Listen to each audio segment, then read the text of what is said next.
El portal informativo de Fundación para la Promoción del Altruismo, institución de asistencia privada, presenta El lado humano del periodismo, un servicio de anunciación, comunicación altruista, compromiso y servicio.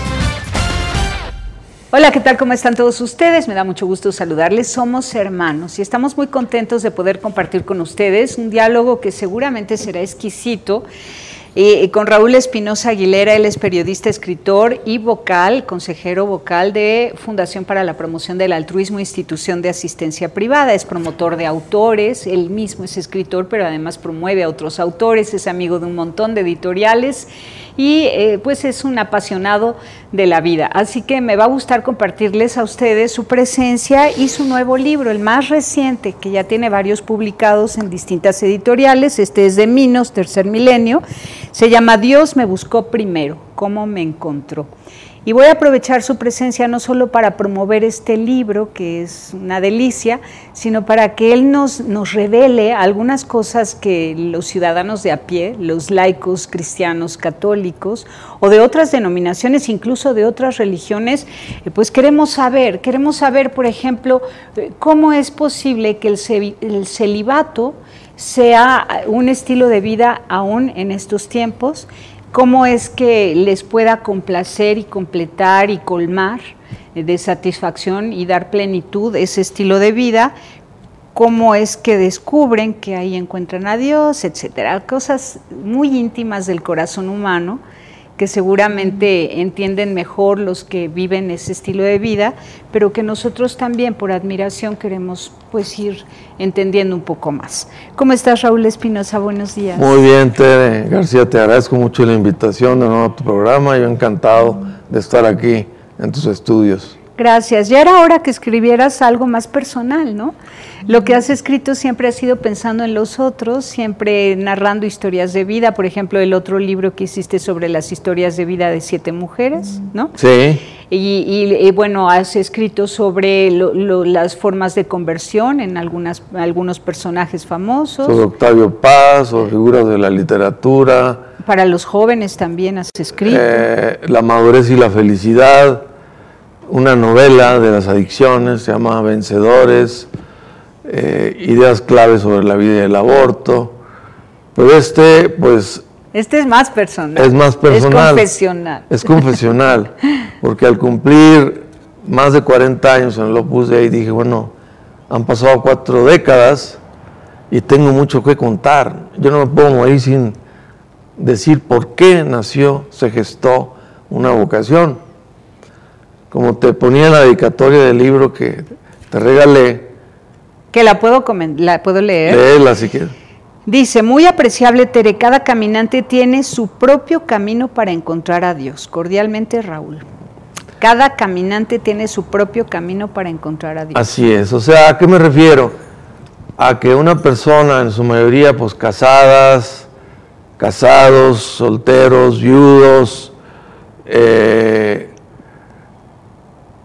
o personas que sienten el atractivo de entregarse completamente a Dios, como religiosos, misioneros, sacerdotes, monjas, lo que les mueve en definitiva es el amor. Antes de entrar al aire hablábamos del gran amor que se pueden tener los esposos y trabajar por una causa muy noble, muy santa en común, y de hecho los papas últimos han beatificado matrimonios, cosa que me ha parecido maravilloso, porque es como abrir un océano Pacífico y decir, hey, matrimonios, que ustedes también están llamados a la santidad, ¿no? Pero además la entrega completa a Dios no se da solo en el celibato, sino en la vida matrimonial, de familia, en el trabajo, en todos los ámbitos humanos. El ser humano que está convencido de que Dios es su creador y que tiene dependencia absoluta de Él, toda su vida, cada segundo de su vida es una entrega total a Dios. Sí, basta pensar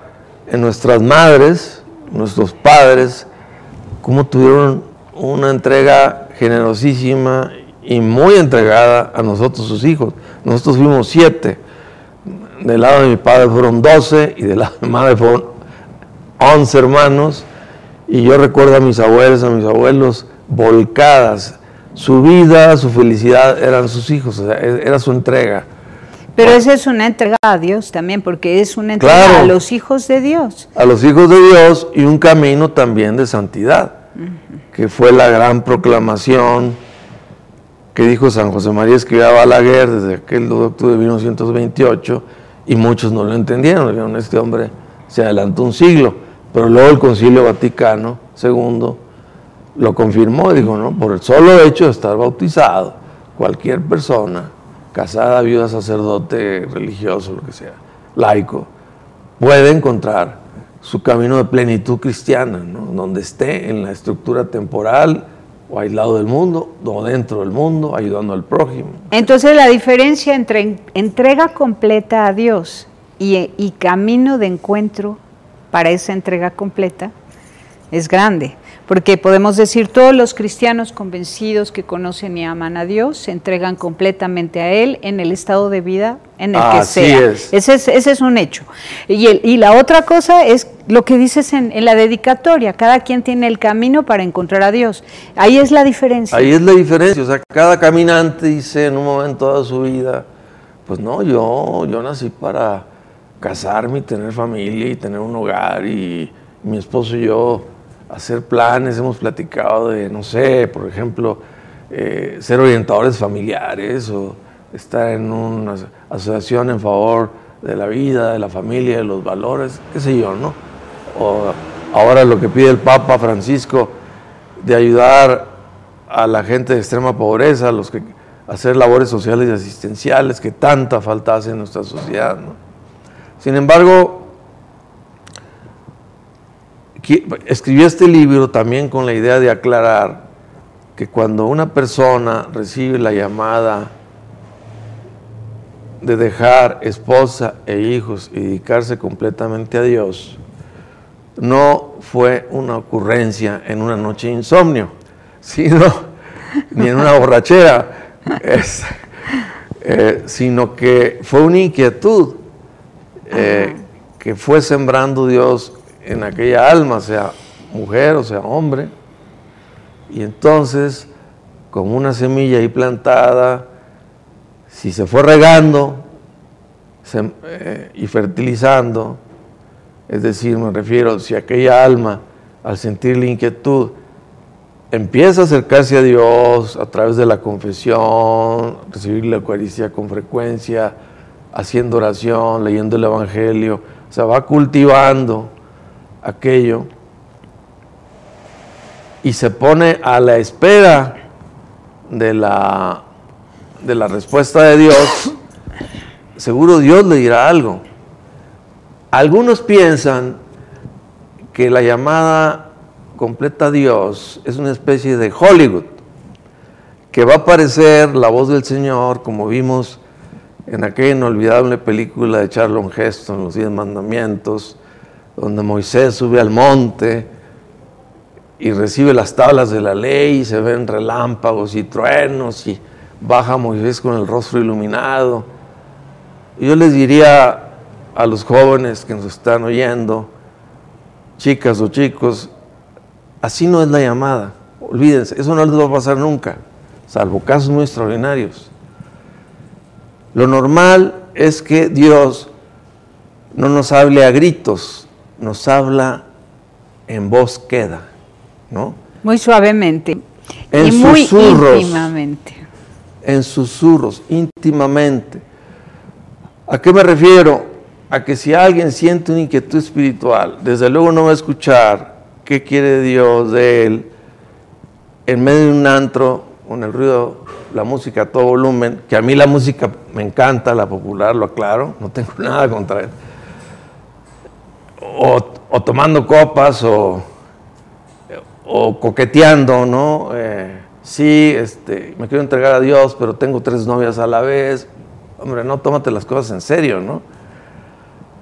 O sea que hay un rato de tensión donde la persona que se siente llamada intenta evadir y se va de fiesta y se va al bullicio y al ruidero de la tierra. Hay gentes que sienten esa llamada y les entra el miedo y huyen, como aquel joven rico que se le acerca al Señor y dice, maestro, ¿qué necesito para alcanzar la vida eterna?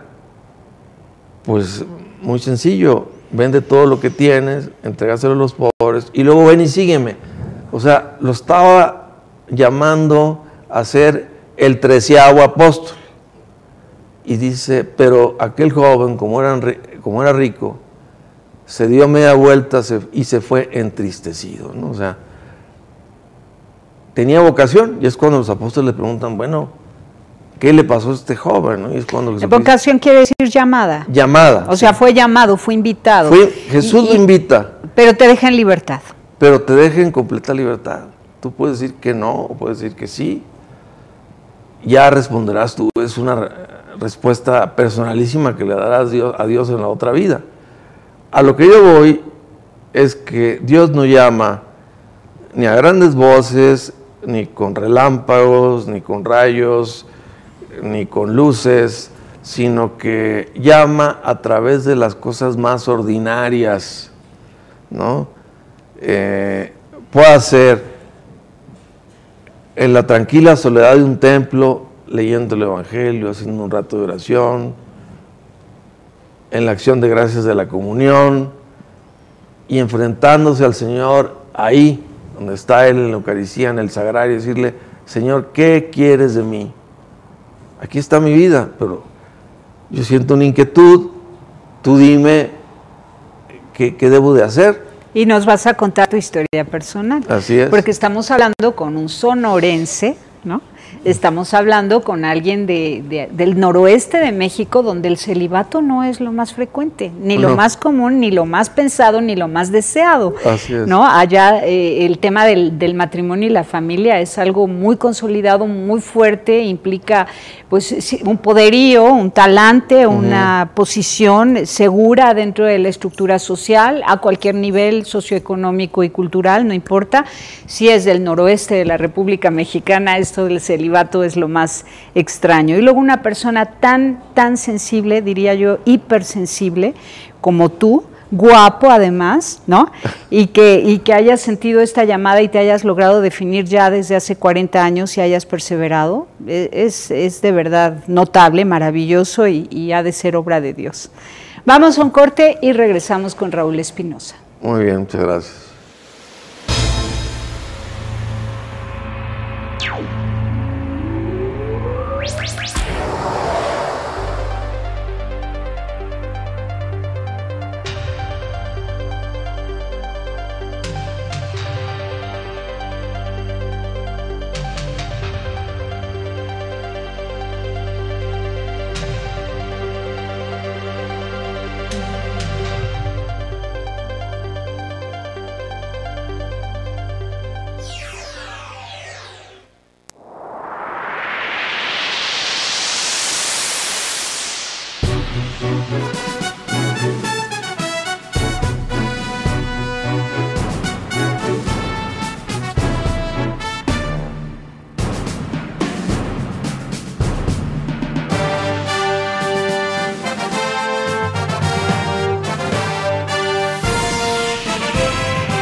Hola, ¿qué tal? ¿Cómo están todos ustedes? Continuamos, somos hermanos.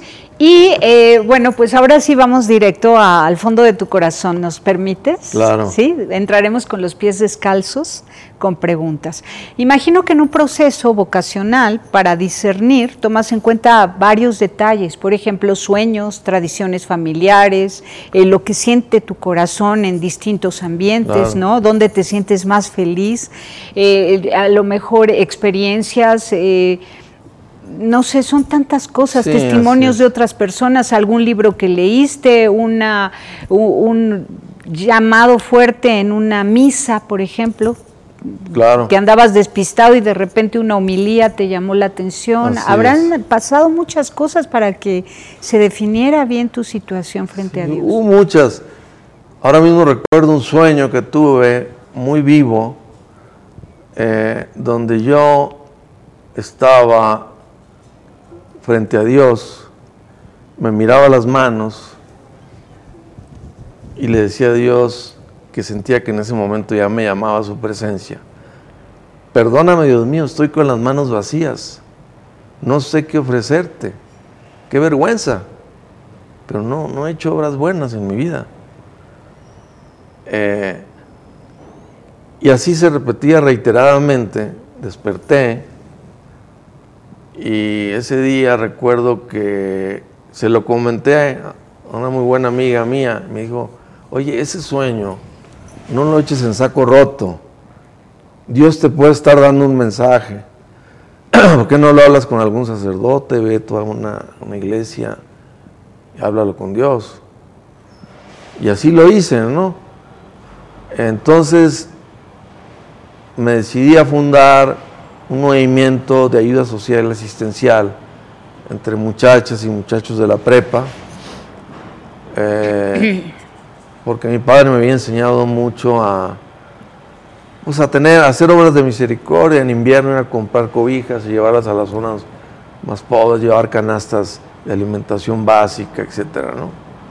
Entonces, eso de que estás con las manos vacías y el tiempo corre y Dios te pide más, eso fue algo que me marcó la vida. Otra cosa fue un baile, pero no un baile mío, de un hermano lasallista donde yo estudié, que él había salido huyendo del régimen de Fidel Castro. Bueno, fue expulsado y se fue a Ciudad Obregón, Sonora, a darnos clase. Y este hermano era tremendamente alegre, ya había entrado como hermano ya mayor.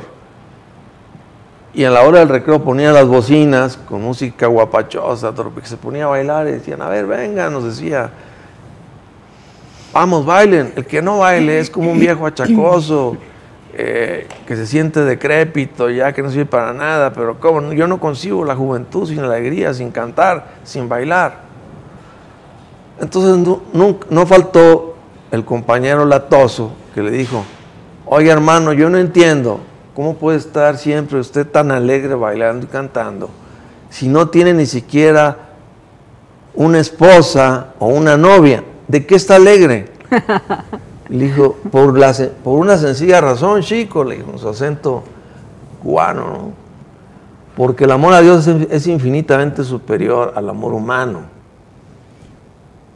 Y esto algún día lo entenderás con el tiempo, no es fácil de captarlo. Lo que te puedo decir es que cuando se experimente el amor a Dios en su plenitud, se enciende como un fuego en el alma y eso queda encendido permanentemente. Y con ese amor es con el que en verdad puedes amar a un ser humano. Así es, sí. Es el que te da la capacidad. Por eso cuando mi hermana, en 1968 me dijo, fíjate que hay un libro que está cambiando mi vida y te lo quiero prestar. ¿Cómo se llama? Camino, de Monseñor José María Escrivá Balaguer. A ver si no es un libro muy pío, ¿no? Y no me interesa. Lo abrí y decía, que tu vida no sea una vida estéril, sé útil, deja huella. Y otra vez va sobre el tema de dar más. Exactamente, ilumina el mundo, los corazones de los hombres con la luminaria de tu fe y de tu amor que llevas en Cristo. Y no, bastó leer ese primer punto de camino para decir, de aquí soy. A esto me está llamando Dios. Yo no sé. Entonces, a partir de ese momento, empecé yo a buscar toda la información que encontraba sobre el Opus Dei, que entonces era escasa y manipulada, negativa. Unas críticas muy injustas, muy ¿verdad? Injustas, sí. Por desconocimiento de causa. Desconocimiento. Ahora, yo llegué al centro del Opus Dei aquí a México cuando me vine a estudiar la carrera y toqué en una residencia del Opus Dei. Aquí vengo a informarme de lo que es el Opus Dei, porque creo que tengo vocación. Qué emocionante. Y el director me dijo, como dice el anuncio publicitario de idiomas, ¿what? Me dio un cara de what. ¡Qué emoción! ¿Cómo es que se te ocurrió? Ya nos cuentas esto después de un corte. De acuerdo. Ahora, me parece muy importante poder decir que San Agustín tenía esa misma vocación, que ahora es la que ha diseñado el Opus Dei. La vocación de vivir en comunidad de laicos para estudiar las Sagradas Escrituras, para trabajar y para estar al pendiente de las necesidades de su entorno. Esa era la vocación, pero después fue tal la fama de San Agustín por sus escritos, por su teología, que lo llamaron a sacerdote. Fue una situación forzada, él lloró lágrimas, de verdad, lágrimas y lágrimas, porque no quería ser sacerdote. Sin embargo, fue aclamado por el pueblo, lo nombraron sacerdote, después fue obispo auxiliar, después obispo, y ha dejado un legado a la Iglesia impresionante.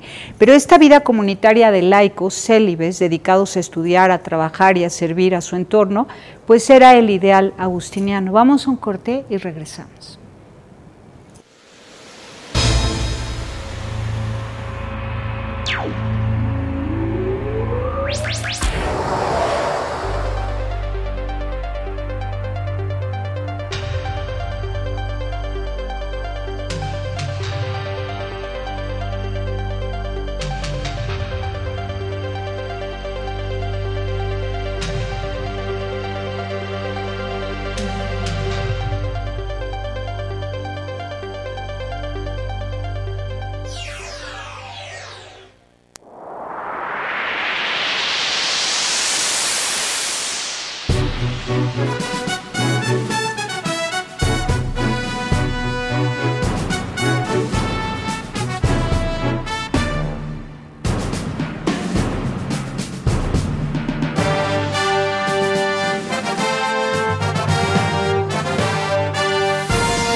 Continuamos en Anunciación TV, en este servicio de comunicación Somos Hermanos con KW Televisión, y te pregunto entonces, esta vocación del Opus Dei, ¿tú cómo la describes?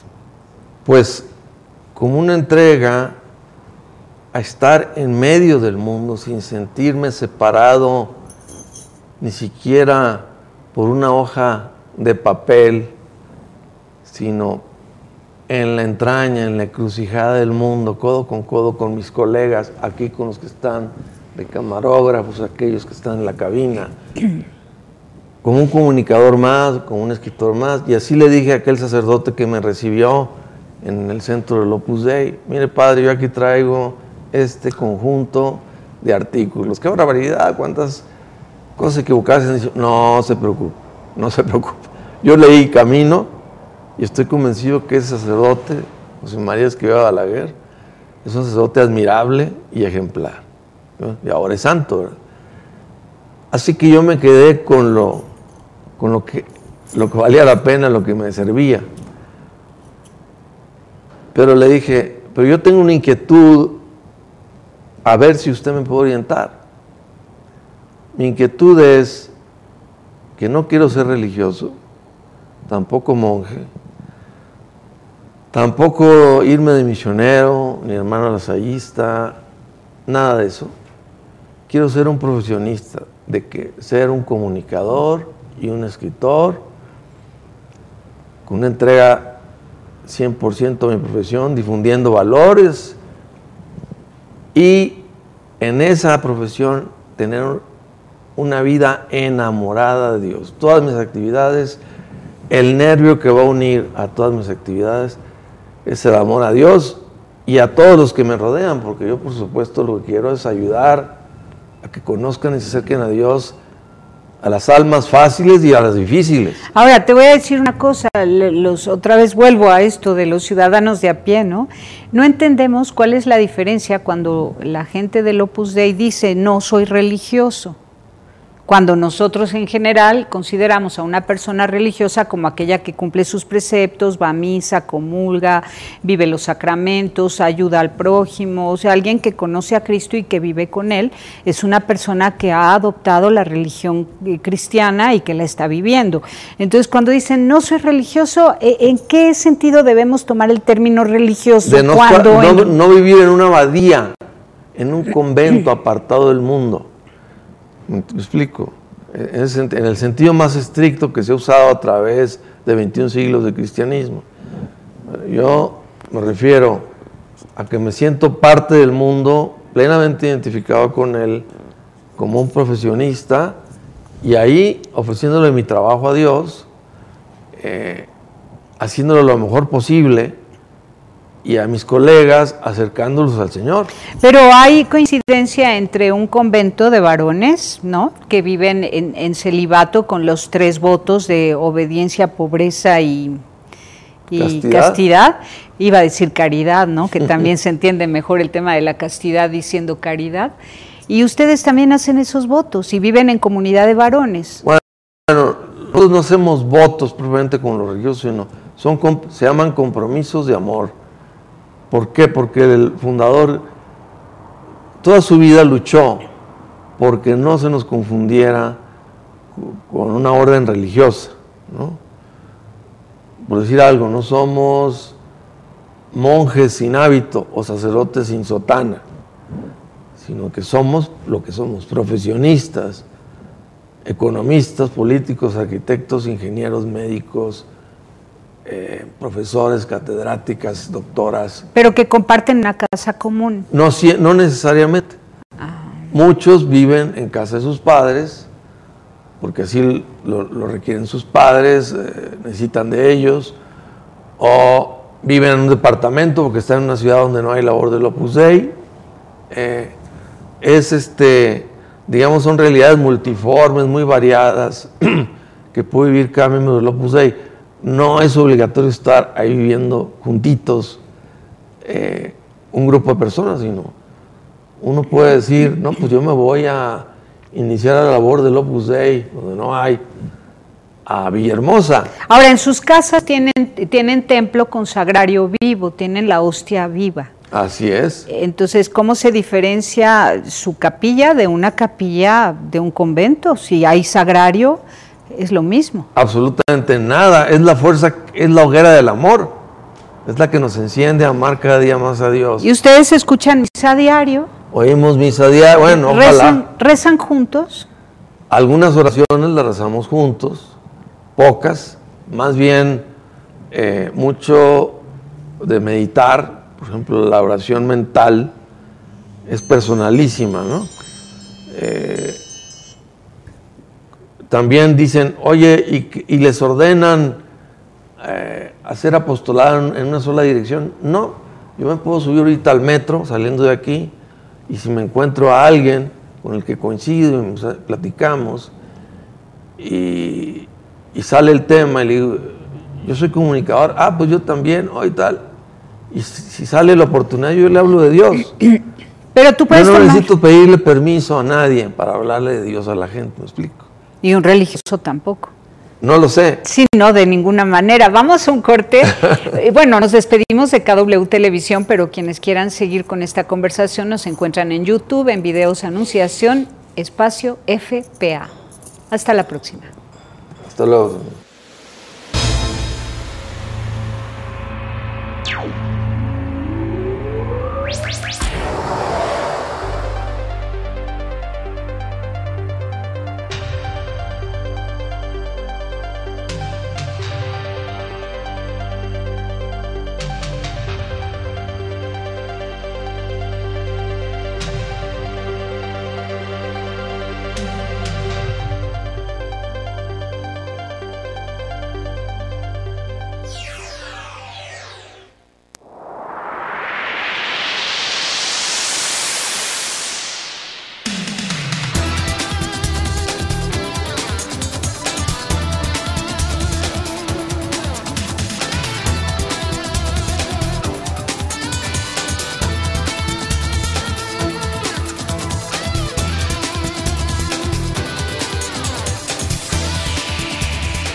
Continuamos en Anunciación TV. Raúl Espinosa, dime, en esta vocación del Opus Dei veo que hay mujeres y hay hombres. Así es. Y hay distintas categorías o grados de entrega, o ¿cómo le llamas tú cuando hablan de numerarios?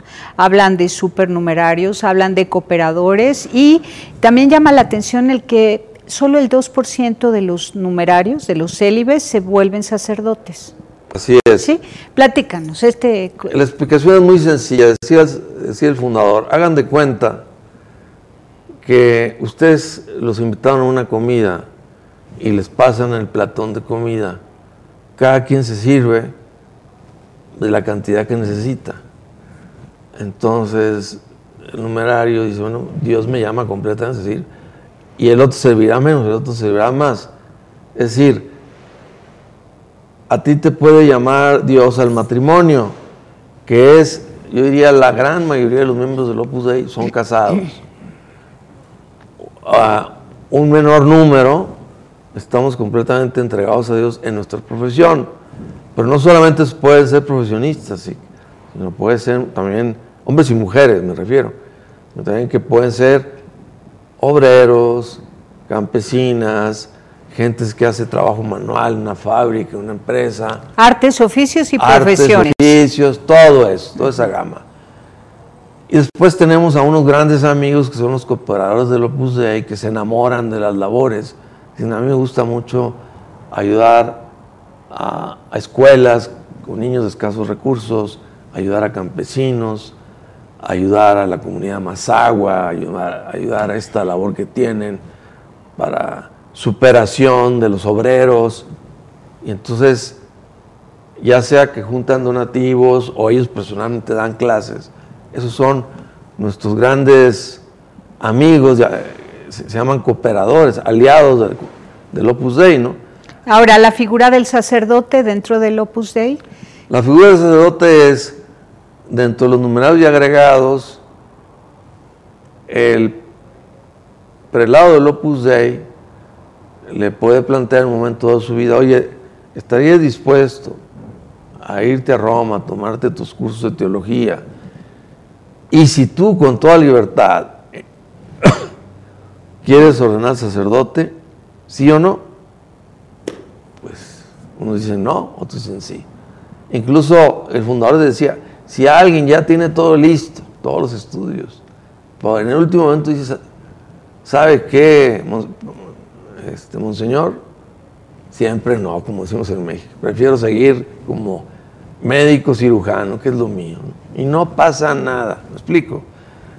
¿Por qué 2% nada más?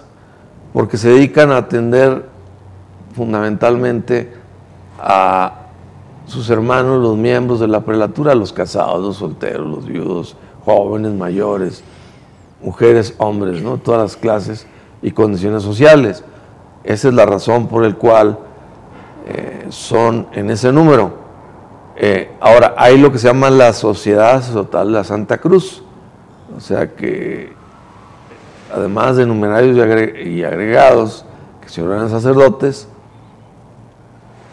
hay otros sacerdotes que dicen, no, yo, estando en mi parroquia, me siento llamado a la santidad, y solicitan su admisión con permiso del señor obispo, y son sacerdotes agregados o supernumerarios de la Sociedad Sacerdotal de Santa Cruz. Bueno, pero el llamado a la santidad no es solamente el camino a través del Opus Dei. No, es Se universal, acuérdate, se sienten llamados a seguir la espiritualidad del Opus Dei. Sí, pero me refiero, a veces algunos piensan por ahí que el ser cura es como una especie de oficio, ¿no? Como el que es enfermero, bombero, policía. No, no, no. Es un camino de santidad. Y el concilio lo subraya.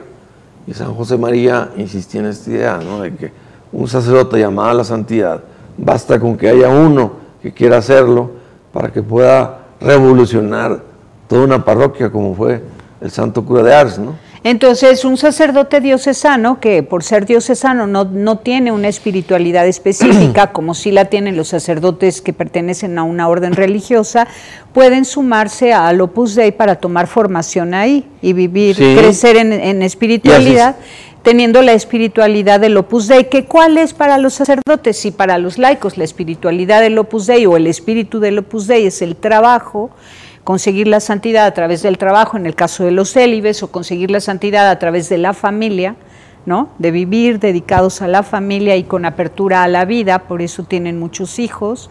Es una vocación tener muchos hijos. Eso. Es como la vocación de maestra, quiere estar frente a un grupo de 50 niños todos los días. De verdad que es una vocación muy fuerte para poder vivirla. Igual la mamá y el papá que quieren estar abiertos a la vida, todo su matrimonio, y que tienen 14 o 15 hijos, es porque es una vocación muy específica, claro, y hay que respetarla. Ellos están dispuestos a levantarse cada mañana a tener todos los hijos que quieran o los que Dios les mande.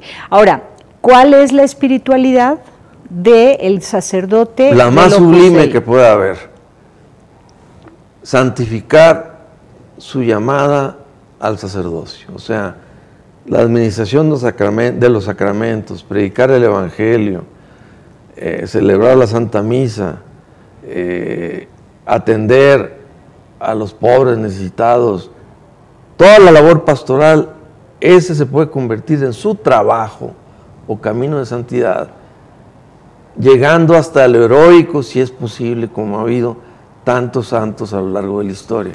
Muy bien. Ahora, otras preguntas importantes, fuertes, que quiero hacerte para que tú puedas transparentar y también orientar a aquellos que están confundidos, porque la crítica ha sido muy fuerte al Opus Dei. Hay matices y la impronta en cada país se nota.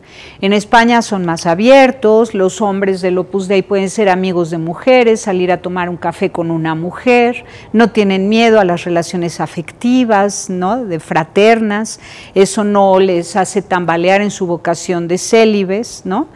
En México son más estrictos, viven con muchos miedos, dicen entre santo y santa, pared de cal y canto, ¿cómo se llama? ¿Cómo dice? Y ponen muchas restricciones, tienen mucho miedo a la afectividad, son demasiado dogmáticos, ortodoxos, sacramentalistas, ¿no? Pueden no oír la palabra de Dios en misa, pero llegan rayando a comulgar. O sea, vemos diferencias, vemos en otros países mayor devoción a la palabra de Dios, como en África, donde el Opus Dei hace presencia también, y sorprende a los fieles nuevos, cristianos católicos, con la palabra de Dios, que es el alimento primero y que reciben con toda devoción, junto con, por supuesto, la Eucaristía, ¿no?, ya la hostia. En fin, o sea, vemos que hay improntas. ¿A qué se deben estas improntas? Yo creo que son mitos que se han levantado sobre el Opus Dei. En mi caso concreto, yo te puedo decir que tengo amigas comunicadoras, muchas, que asisto a reuniones con grupos en favor de la vida, de la familia, de los valores, y estoy en contacto permanente con directoras, nos tomamos y charlamos todo lo que queremos, un café, planeamos, organizamos, y yo no le tengo miedo ni al mundo ni a las mujeres, sería un misógino y un ser raro, ¿no? Las personas de Opus Dei son normales y podemos contar un chiste a una mujer, un hombre, eso es lo de menos. Lo que te quiero decir es que muchas veces hay personalidades un poco cohibidas, introvertidas, y de ahí se puede generalizar y decir, así son todos los o las numeradas del Opus Dei. No, es esa persona. O sea, no hay miedo infundado, no se les infunde miedo. No, ¿por qué? Si el mundo está compuesto de hombres y mujeres, y si no fuera así, ¿cómo podríamos trabajar en medio del mundo? Ahora, ¿cómo podría estar contigo en este programa charlando, o en la Junta de Asistencia Privada? Ahora, tan a gusto. Hay como algunas cosas, algunos conceptos que bien entendidos nos hacen mucho más felices dentro de nuestra vida cristiana. Por ejemplo, una diferencia enorme entre el mérito y la gracia. Es mejor vivir por la gracia de Dios que a punta de mérito, ¿no? Porque además el mérito o la concepción del mérito te vuelve soberbio, ¿no? Hay este tema de la diferencia entre el sacramentalismo y la misericordia, o el sacrificio y la misericordia. Es mejor vivir de misericordia porque entonces tú eres muy feliz y muy libre, descansas todas tus aflicciones en el amor de Dios y eres misericordioso con los otros y no te sometes a reglas y normas súper estrictas que te van aprisionando el corazón, ¿no? Entonces, ¿cómo han ido madurando esto para pasar de una forma de ser muy estrictos con ustedes mismos que les llevan a un sufrimiento innecesario, a una libertad de los hijos de Dios? Bueno, la verdad es que yo siempre me he sentido libre como un pájaro en el Opus Dei. Entonces volvemos a que es asunto de personalidades. Sí, o sea, yo te diría, yo vi mi vocación al Opus Dei rodeado de muchas amigas y muchos amigos en Ciudad Obregón, Sonora.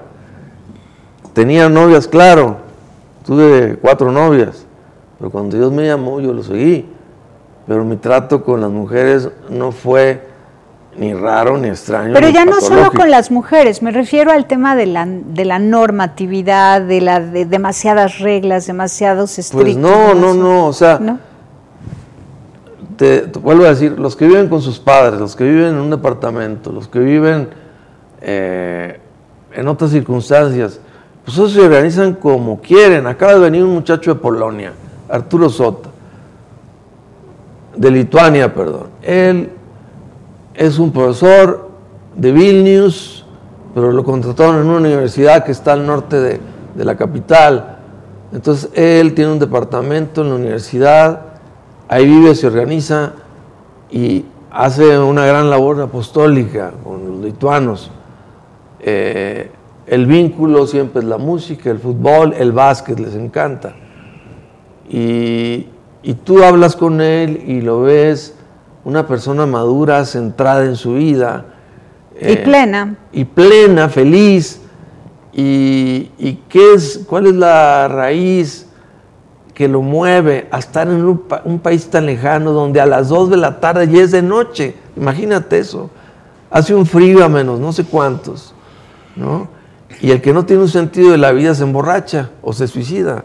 O me contaba así con toda crudeza. Bueno, lo que pasa es que cuando tienes el fuego del amor de Dios, nada te turbe, nada te espante, como decía Santa Teresa de Jesús, ¿no? Y son muy libres entonces es un mito el hecho de que vivan sometidos a demasiadas reglas y muy apesadumbrados y aprisionado el corazón. Mentira. Es una mentira, es un mito que se ha ido elaborando no sé por quién, a lo mejor alguien que no les caemos bien, pero eso es lo de menos.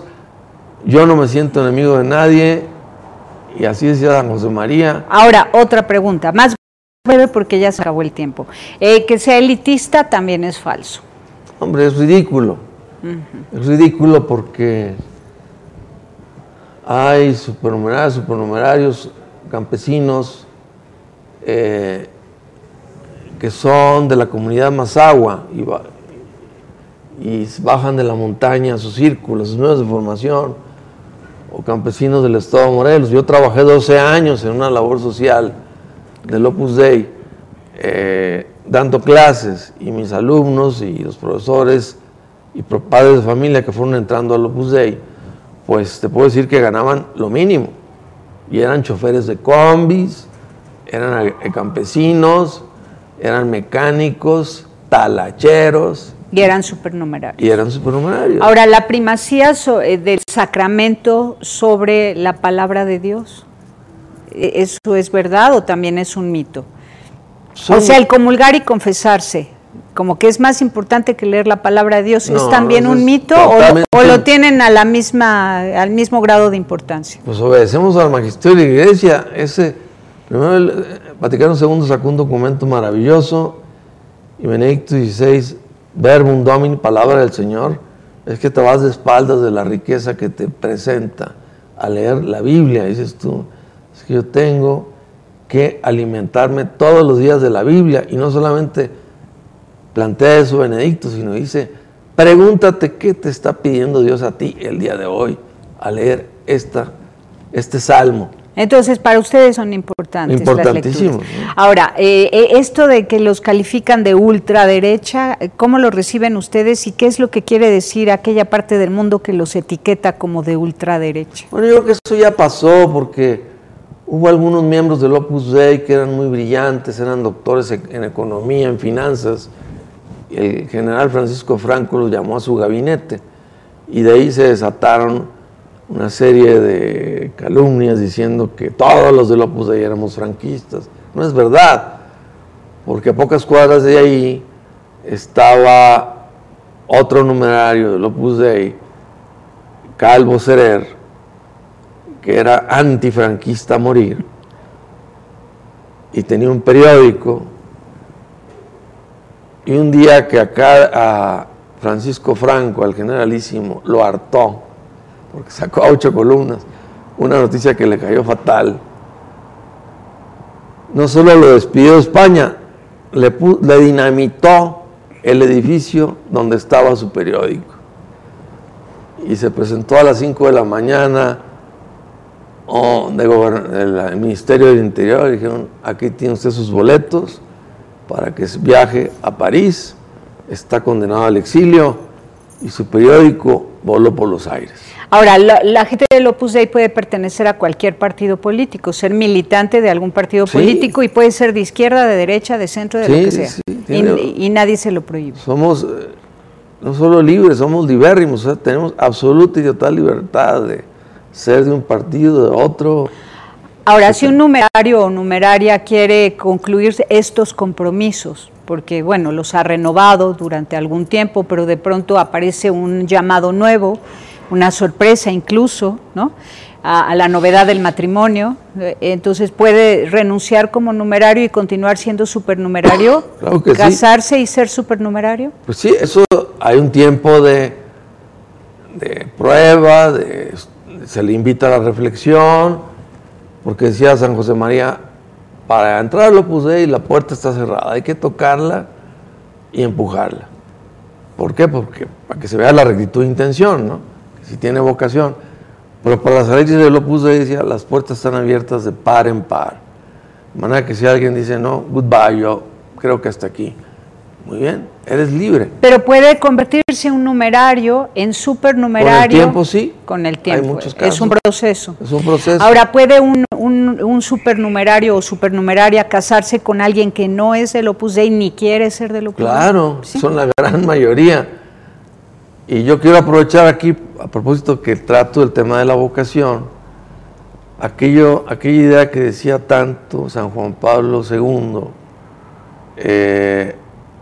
a los jóvenes en las Jornadas Mundiales de la Juventud, y que repitieron mucho el siguiente Papa, ahora emérito Benedicto XVI, y el actual Papa Francisco. No temáis, o sea, si sienten la llamada, la inquietud espiritual a seguir a Cristo, no tengan miedo, abran de par en par las puertas a Cristo. Y bueno, para seguir en el proceso vocacional de cada persona que nos esté escuchando, es bueno leer libros de otros que nos llevan pues un camino, un paso por delante. Y este libro de Dios me buscó primero, ¿cómo me encontró? A manera de pregunta viene, ¿cómo me encontró Dios? ¿No? Entonces, es un libro muy recomendado, hay que leerlo. Tenemos 4 ejemplares que nos trae Raúl Espinosa para ustedes a manera de obsequio, así que quien escriba primero al Twitter, @somos_hermanos, le vamos a hacer llegar este libro. ¿Qué Pues te parece? Gracias, te agradezco Tere, muchísimo. a ti por invitarme, y estuve aquí de nuevo muy contento en tu programa. Y felicidades, todo mi cariño a la gente del Opus Dei. De verdad que tengo grandes amigos del Opus Dei y forman parte de mi corazón. Muchísimas gracias. Gracias a ti, Tere, qué amable. Gracias. Pásela bien haciendo el bien. Hasta la próxima. Sí hay soluciones. Aquí, en el portal informativo de Fundación para la Promoción del Altruismo, Institución de Asistencia Privada. El lado humano del periodismo. Un servicio de anunciación, comunicación altruista. Participa en Facebook, Todo México Somos Hermanos, y síguenos en Twitter, @somos_hermanos.